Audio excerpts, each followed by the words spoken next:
கர்த்தருடைய பரிசுத்த நாமத்திற்கு மகிமை உண்டாவதாக.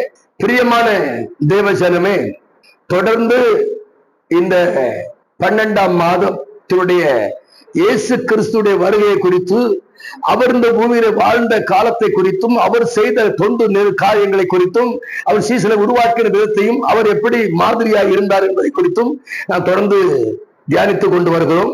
இப்பொழுதும் பாருங்க, இந்த டிசம்பர் மாதம் 23ஆம் தேதி திங்கட்கிழமை காலைவேளையில உங்களை மறுபடியும் சந்திப்பதிலே மிகுந்த மன மகிழ்ச்சி. சரிங்களா? சரி, நான் ஒரு வசனத்தை வாசிக்கிறேன். யோவான் நற்செய்தி நூல் 4ஆம் அதிகாரம் 42ஆம் வசனத்தை நான் வாசிக்கிறேன். அந்த ஸ்திரியை நோக்கி, உன் சொல்லி நிமித்தம் அல்ல, அவருடைய உபதேசத்தை நாங்கள் கேட்டு அவர் மெய்யாகவே கிறிஸ்துவாகிய உலக இரட்சகர் என்று விசுவாசிக்கிறோம் என்றார்கள். இயேசு கிறிஸ்து தம்முடைய சீசர்களோடு வந்து கொண்டிருக்கிறார் சமாரிய நாட்டுக்கு. இந்த சமாரிய நாட்டுக்குள்ள வரும்பொழுது சீசர்களை பார்த்து, நீங்க போய் கடையில போய் சாப்பாடு வாங்கிட்டு வாங்க அப்படின்னு சொல்லி அனுப்பி விடுறார். இப்ப யாக்கோபுடைய கிணற்றில் அவர் உட்கார்ந்து கொண்டிருக்கிறார். அப்பொழுது அந்த ஊர் பெண் சமாரியா ஸ்திரீ, அவள் பேரில் போடல, சமாரியா ஸ்திரீ போட்டிருக்குது. அவள் வந்த உடனே இவர் கேட்கிறாரு, தாகத்துக்கு தா என்று கேட்கிறார். அதுக்கு அந்த அம்மா என்ன சொல்லு தெரியுமா? நீர் யூதன், நான் சமாரியா நாட்டு ஸ்திரீ. யூதர்களுக்கும் சமாரியாவுக்கும் சம்பந்தமே கிடையாது. அப்படி இருக்கும்போது தாகத்துக்கு தா என்று நீர் எப்படி என்னோட கேட்கலாம் அப்படின்னு சொல்லி பேச்சு நடந்து கொண்டிருக்கிறது. அப்ப அவன் சொல்றா, இந்த கிணறு என் தகப்பனாகிய யாக்கோபு எங்களுக்கு வைத்து போன கிணறு. இதிலே நாங்களும் மிருக ஜீவன்களும் என்ன செய்யறோம்? தாகம் தீர்த்துக் கொள்கிறோம்.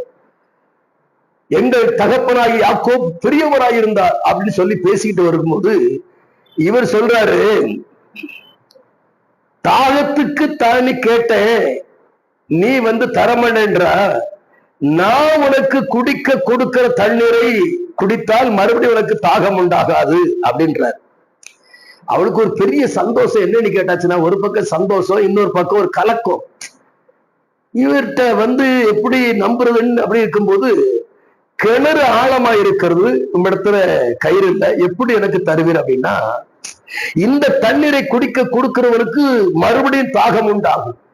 ஆனா நான் குடிக்க கொடுக்கிற தண்ணீருக்கு மறுபடியும் என்ன செய்யாது? தாகம் உண்டாகாது அப்படின்னு இவன் என்ன நினைச்சா, ஆகா, நம்ம மத்தியான வேளையில யாரும் இல்லாத நேரத்துல எல்லாம் தண்ணி எடுக்க வரோம், இவர் இந்த தண்ணியை தந்தா நம்ம திருப்பி தண்ணி எடுக்க வர வேண்டாமேன்னு சொல்லி அவன் மனசுல நினைச்சு அவன் சொல்றா, எனக்கு அந்த தண்ணீரை நீங்க தர வேண்டும் என்று கேட்கிறான். அதற்கு அவர் சொல்றாரு, நீ உன் புருஷனை அழைத்து கொண்டு வாழ்ந்தார், உன் புருஷனை கொண்டு வாழ்ந்தார். அதுக்கு அவ சொல்றா, எனக்கு புருஷன் இல்லை அப்படின்னு சொல்றார்.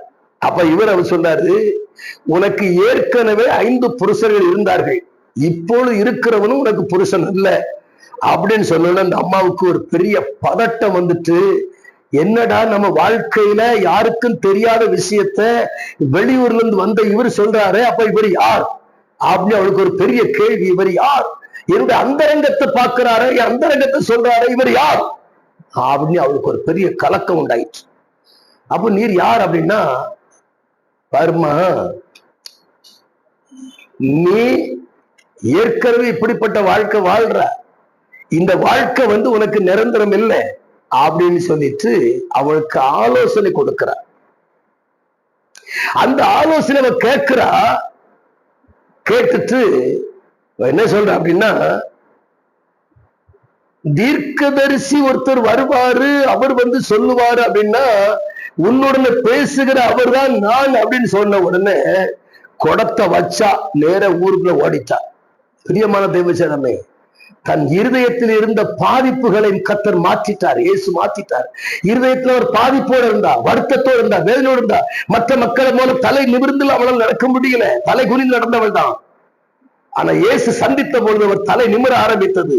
ஓடி போனாள், வாருங்கள், நான் செய்ததை ஒருவர் எனக்கு சொன்னார் அப்படின்னா, எங்க கை வச்சா பாத்தீங்களா, எங்க கை வச்சார் பாத்தீங்களா ஆண்டவர், அதான் சொல்றேன், நான் செய்ததெல்லாம் எனக்கு சொன்னார்.